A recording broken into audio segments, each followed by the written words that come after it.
Kalau misalnya ideal sebenarnya ada sih Mas, range kita untuk menyiapkan investasi atau dana-dana seperti itu memang di range sekitar 10-30%. Cuma kalau teman-teman ada yang hebring banget gitu ya, misalnya sampai bisa 50% tiap bulan sih itu akan oke banget gitu ya. Mhm. Kalau berapanya nggak ada, karena itu semua akan tergantung Maria mau sekolah di mana. Misal ya, misal 3 tahun lagi, anak kita saat ini dia mau masuk SD katakanlah gitu. Uang masuknya katakanlah 10 juta, dengan inflasi katakanlah 20%, maka mungkin sekitar 18 juta nih nanti sekitar 3 tahun lagi, ya nggak sih? Kalau misalnya inflasinya 20%, karena kalau inflasi pendidikan itu lebih mahal. Nah, Mhm. berarti kalau 18 juta 3 tahun lagi, itu kan kalau kita bagi dengan 36 mungkin sekitar 500.000 tiap bulan ya. Karena kalau 3 Iya. tahun tuh mepet sekali gitu sebenarnya, naruhnya cuma bisa di tabungan. Jadi memang, si 500.000 ini ya, kita sisihkan dari 5 juta ya berarti sekitar, 10% ya. Nah, tapi Mhm. beda cerita nih kalau misalnya kita idealis banget, "Oh, gue pengen SD anak gue di sini," gitu, yang mana mungkin sekarang uang masuknya nggak 10 tapi 30. Nah, artinya mungkin kita menyiapkan perlu 3 kali lipat alias 1,5 juta Oke. nih. Kalau 1,5 juta berarti kan itu udah 30% sendiri, seperti itu Maria. Tapi kalau Oke. normal sih biasanya antara 10-30% gitu. Oke, 1,5 juta per bulan gitu ya, kalau misalnya memang pengen lebih tinggi dari itu gitu Mhm, ya untuk biayanya. Jadi dari total, iya. sekian ini gitu ya, tergantung Anda mau sekolahnya di mana gitu ya, kurang lebih sih seperti itu gambarannya, tapi Yes, bisa dicicil dan betul. disiapkan per Betul bulan. betul. Nah Mbak Kiki, kalau untuk instrumen Betul. Mhm, tabungan mhm, atau investasi gitu ya, atau instrumen investasi lain apa nih mhm, sebaiknya mhm. untuk, sampai ke goal dana pendidikan gitu? Artinya bukan cuma sampai uang masuknya aja, tapi harus sampai lulus kan? Jangan lupa nih entar Iya, siapinnya buat uang iya masuknya iya doang nih iya. Mbak Kiki. Heeh heeh heeh heeh heeh. Nah, itu challenging-nya sebagai, orang tua ya sebenarnya. Jadi teman-teman bayangin ya, ini kan baru biaya SD katakanlah tadi ya yang 10 juta rupiah, tapi nanti dia ada SD, SMP, SMA, S1.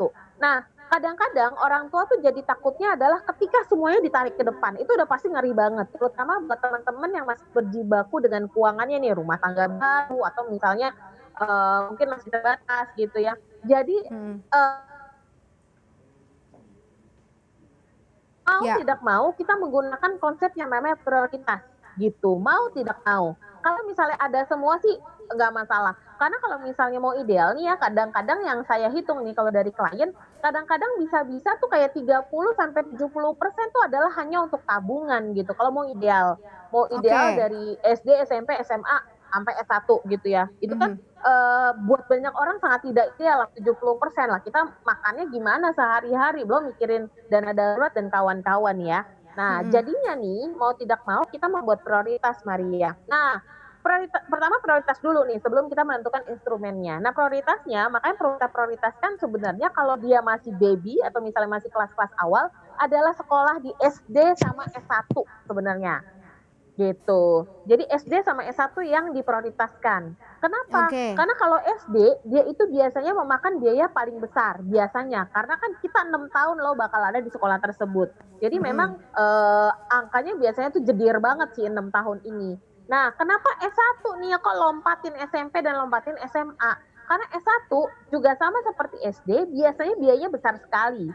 Plus Mhm. ditambah ketika kita S1, ketika anak S1, kadang-kadang orang tuanya juga tanda petik sudah berumur gitu ya, entah sudah Iya. pensiun, entah sudah jadi, secara income itu udah mulai sinking lah, udah mulai menurun. Sementara kalau SMP dan SMA, itanya itu lagi presisi, jadi usia-usia yang Oke oke. 30, 40 kayak gitu. Sehingga masih bisa tanda petik diakalin dengan, uang bulanan yang ada atau menambah pemasukan selama proses anak itu ada di SMP dan SMA, seperti Mhm. itu. Nah, Oke. barulah kita menentukan instrumennya, Instrumen investasinya apa? Boleh ke saham kalau gitu. masih jauh ataukah seperti apa Mbak Kiki?